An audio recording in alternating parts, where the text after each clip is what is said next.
গৃহবধূ থেকে উদ্যোক্তা করেছেন 2000 নারীর কর্মসংস্থান। সাধারণ গৃহবধূ থেকে উদ্যোক্তায় পরিণত হয়েছেন উপজেলার নুনিয়াগাড়ি গ্রামের মিতু বেগম। 2000 নারীর কর্মসংস্থানের ব্যবস্থা করেছেন তিনি।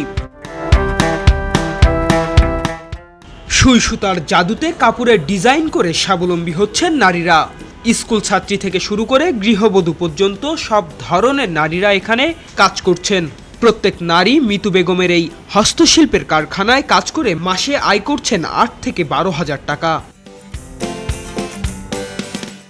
বিয়ের পর থেকেই মিতু বেগম দেখতে পান একজনের আয়ে সংসার ভালোভাবে চালানো সম্ভব হচ্ছে না। তখন থেকেই তার চিন্তা ছিল নিজেও কিছু করার। প্রথমে আমি বেকার ছিলাম, ঘরে বসে থাকতাম, হাউস ওয়াইফ ছিলাম। ভাবলাম যে কিছু করার দরকার। তো আমি নিজে তখন বিআরডিবি থেকে প্রশিক্ষণ গ্রহণ করি 18 সালে। তখন আমি প্রশিক্ষণ গ্রহণ করে সীমিত পরিসরে কাজ শুরু করি। পরে বিআরডিবিতে আরো আমার সাথী ভাইদেরকে প্রশিক্ষণ করাই।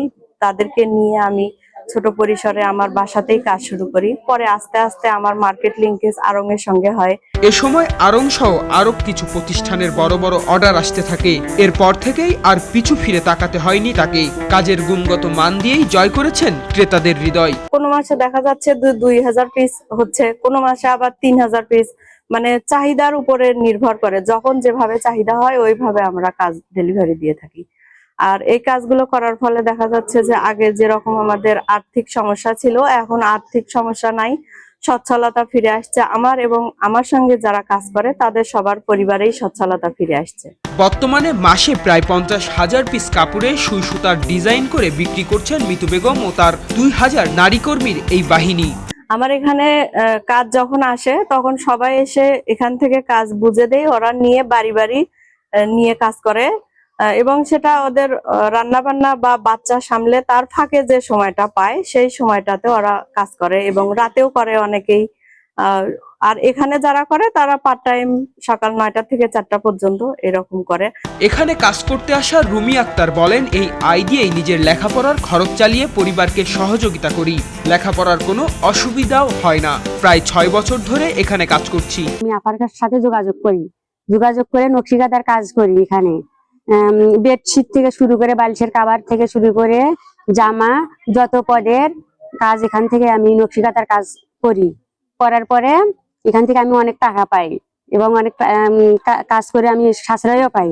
আমার ছেলে মেয়েদেরকে লেখাপড়ার খরচে সাহায্য করতেও পারি এবং আমি নিজের মন মতো চলতেও পারি। আমার স্বামী এবং ছেলে মেয়েকেও হেল্প করতে পারি। আমার স্বামীর কোনো টাকা আমার আর লাগে না।